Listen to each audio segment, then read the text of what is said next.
What? Coogs House? A bonus YouTube video? What in the... You are Locked On Cougs, your daily podcast on the Houston Cougars, part of the Locked On Podcast Network, your team every day.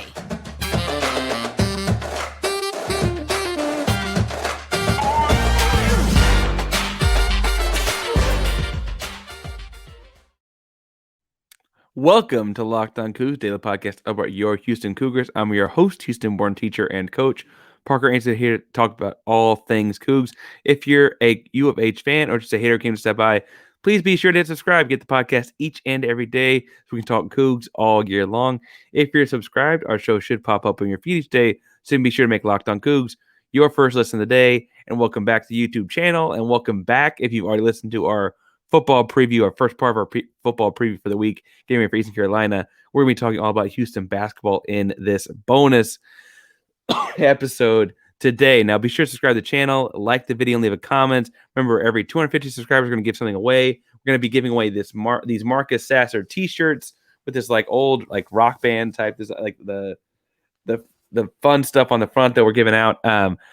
Again, we're giving something away every 250 subscribers. So to be eligible to get something given away, you need to have been leaving comments or left a comment. So please be sure to leave those on this video. If you need something to say in a comment, the question of the day today is, tell us if pineapple belongs, or does pineapple belong, I should say, it's a question, on pizza. Now, we're going to spend a little bit of time today, and this bonus episode is not super long. We got to break down how much fun that U of H TSU game was. I love this game because it's two teams playing each other a cross-town rivalry doesn't even begin. It's like cross-the-street rivalry, right? And that's a ton of fun. Also, bluntly, I think Houston's got a good basketball team. It might not be the Rockets, although shout out, they did beat the Mavs. But it's nice to see a good basketball team in the H. Now, the first segment here, we're going to talk about Sasser and Walker, Marcus Sasser and Jarace Walker, because they're just that kind of tremendous. And then we'll finish up with some notes on some other guys as well. But we got to start off with Marcus Sasser. Now, this guy, obviously, in a pre-NIL world, he's probably in the NBA right now, right? He was projected to be, he was getting told late first, early second round pick last year, and he decided to come back. And man, oh man, is it fun to watch him in a Coug uniform now that he's back. He had 20 points, even though he shot 0 of 6 from behind the arc. A sharpshooter guy did not make a three and still scored 20 points in a game where he kind of had, lackadaisical minutes, because in the second half they're running away with the game, right? Why play them a ton of minutes? Imagine if he hit his averages in minutes and shots made from behind the arc. We're talking about 30 plus points. I thought it was interesting. He got his points by getting the cup. He used the rim to kind of deflect. We talked about this last week or Monday night as well. He used the rim to kind of protect him from shot blockers really, really well. He also, once he punctured the defense, got in the lane, did a great job of finding teammates, had 6 assists on the night for a combo guard that's really, really strong. And then if you're a pro scout watching Sasser's game, without getting into the X's and O's and the fanatic, those kinds of idiot, I thought it was interesting that there's going to be, if you're a shooter, there's going to be nice that you're not shooting the ball well. And Sasser showed in the TSU game that even though he's not shooting the ball well, he can find ways to score and find ways to spark offense and be a creator. And that was really, really important, I think, if you look at his pro prospects going forward. Jarace Walker, speaking of pro prospects, looks like an all-NBA defender. And I don't mean that to facetiously, oh man, I love this. He moves differently than other college kids do. And frankly, that's why he's a projected one and done top 10 pick, right? I think the unique thing is that kids with that much natural talent don't typically opt into playing in this coach Kelvin Simpson system, right? He did. And that's one of the things I think this mentality makes him different.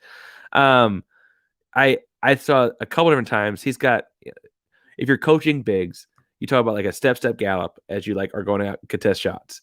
And at 6'9", long arms, big broad chest and shoulders, his step gallop with 1-2 and take off and contest a shot is incredible. Both the range, the distance he covers, the control he is in with his body as he's doing it, and frankly, the accuracy of his hands and fingers as you go to contest the shot. It's really, really impressive for anyone at any level of basketball, bar none. He's a true freshman playing at the U of H. If you're telling me a center was coming through the Toyota Center playing against the Houston Rockets, doing that kind of stuff. You just showed me the way that he was doing it, I'd be impressed. This is Jarace Walker, our freshman. In the post game, I kind of expected to hear more about his defense.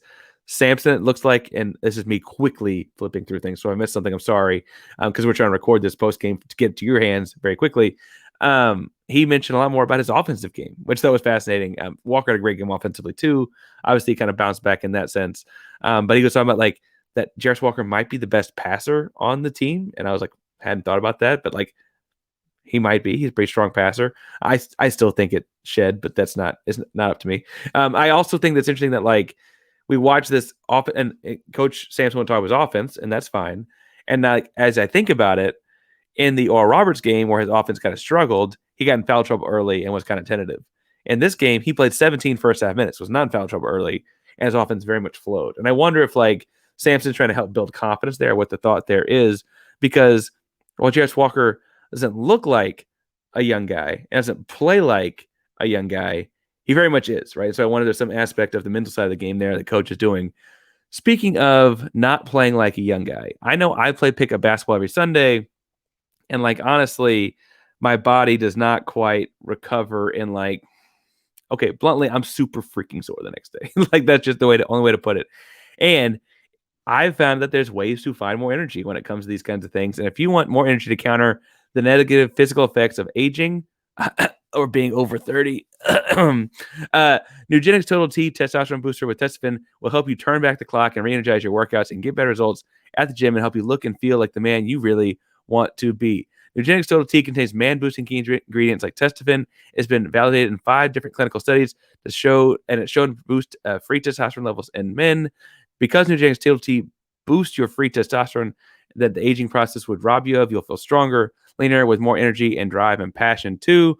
While every product professes quality, many of the products use generic ingredients that are often far less than clinical grade. With Nugenix Total T, you get the same clinical potency levels used in the trials, and Nugenix's formulation is backed by 10 years of science and research. Now you can get a complimentary bottle of Nugenix Total T when you text COLLEGE to 231231. Text now and get a bottle of Nugenix Thermo, their most powerful fat incinerator ever, with key ingredients to help you get back in shape fast. Absolutely free. Text COLLEGE to 231231. That's COLLEGE, COLLEGE, to 231231. Now, if we're going to look at like the older folks in this game, I think I got to talk a little about Jamal Shead, because over the course of this week, we'll see what he does against Oregon this weekend. Over the course of this week, he has seen 2 very high-profile scorers, and I think we need to kind of contextualize what he's done defensively to those guys. I think Jamal Shead might be the best defensive point guard in college basketball, if not just the best point guard in college basketball. And he saw PJ Henry on Wednesday night against Texas Southern. Texas Southern's PJ Henry held him to 9 points. PJ Henry's averaging 22 this season. And again, more or less a home game for Texas Southern. It's across the street. Right? On Monday, he held Max Amos of Oral Roberts to just 3 points. Last season, Max Amos averaged 24.5 points. Right? These are guys that their entire offense at their schools, Texas Southern, Oral Roberts, respectively, is based around them scoring the basketball. And Jamal Shead's like, you got to find something else. I got him. Y'all got to find something else to do. You got to find some other way to score. He's chest to chest up in front of guys' grills. He's like moving side to side, not fouling, not touching it with hands, but he's just all over them when they have the ball. And then when they don't have the ball, he's baiting other teams into throwing it where he can go get it and make a steal, right? Like he is just a tremendous defensive basketball player. And it's just because he's smart, he's agile, he's quick, he's a great athlete. He's clearly been well coached. Shout out to Sampson and the staff. Like he is just as good as it gets. And I think we're in for a special year throughout the year for him, because that's back-to-back 2 performances in 48 hours roughly. I'm like, oh my God, right? Like this guy is special. Speaking of 2 other special guys that I think may need to earn their way into more minutes, Javier Francis is going to earn some, and he's going to steal some big minutes from somewhere. Now, I don't know where. I like Jawan Roberts a lot. I obviously love Jarace Walker, but 7 points, 5 boards, 15 minutes, and a lot of shot-altering contests after the double-double in 16 minutes just 2 nights ago. He might need more than 15 minutes. Like he just might, Javier Francis is just a sophomore himself. He's kind of a freshman because of how little he played last year, right? And like he might just deserve more clock, right? Feel the same way about freshman guard phenom out of Beaumont United, Beaumont's finest, Terrance Arceneaux, right? Productive, great energy, great shooting, and the thing that for the fourth game in a row now with Terrance Arceneaux, I just can't get over. He's got this like knack to just always be where the basketball is, and it's not quite Dennis Rodman like chaotic energy. It's just efficient energy. He's always at the basketball in a way that I can't quite quantify in a way that you just got to watch it when he's on the floor. Spend a few possessions, just watching 23 run, and like don't watch the rest of the game. The other 9 guys do their thing. Watch 23 run, and you realize, oh my God, he's always by the basketball. And I think that's the kind of thing that we just got to have. He played 15 minutes against TSU. We'll see what it is against Oregon this weekend. I think he's got to be on the floor more. He's a good shooter. He's not a liability dribbling the ball. Defensively, it's always about. He's got to be on the floor more. Post game presser. Lots of quotables from Sampson. He's super fun. I think the funniest thing to me that is also when you think about it the deepest is that post game, Sampson was asked about how good this team could be, and he said, "Are we a great team? Absolutely not." He then finished the quote with, "Maybe it will be. Who knows?" Now, that mentality I think is telling. Now, first of all, it's funny to think like this might be the best team in college basketball. It's like, it's not a great team, right? Like, what are you talking about? This is a phenomenal basketball team. Like, don't kid yourself. But also, he's like, no, it's November 17th. I guess 16th when they play the game. Like, hadn't even gotten Thanksgiving yet. This team might be great. But right now, it's mid-November, right? And that mentality is clearly driving this team. And, frankly, going to drive them throughout the weekend with Oregon on into St. Mary's and all the games all throughout the pre-conference, throughout we hope is a great run through the American Conference in January, February, and then hopefully through a very, very successful March right back to NRG for the Final Four in April. I'll be able to talk to you about it all along the way. You can find me on Twitter at Painsworth512. That's PAINSWORTH 512 on Twitter and Instagram and all your various social media handles. I love talking Cougs, love talking Rockets. They just beat the Mavs. Go Rockets. Rockets basketball's a ton of fun. It's frankly like my favorite pro team of all sports, all things. We'll talk the Astros. They just won the World Series. I don't like talking Texans. They suck at football. But I guess we talk the Texans too, whatever you want to do there. Make sure you find me and talk all those things. Painsworth 512. I also be posting all episodes of Locked On Cougs. I'll be posting all the things that are going on. We'll be talking Cougs and Oregon on Locked On College Basketball. I'm going to actually recommend that. Thank you for making us your first listen, but I'm going to recommend making Locked On College Basketball your next listen, because on Friday, you better hear me talking about Houston and Oregon this weekend. Thank you all so much for stopping by. Again, download, subscribe, rate, review, leave comments, do all those wonderful things. Locked On Cougs is a proud member of the Locked On Podcast Network, your team every day. Go Cougs.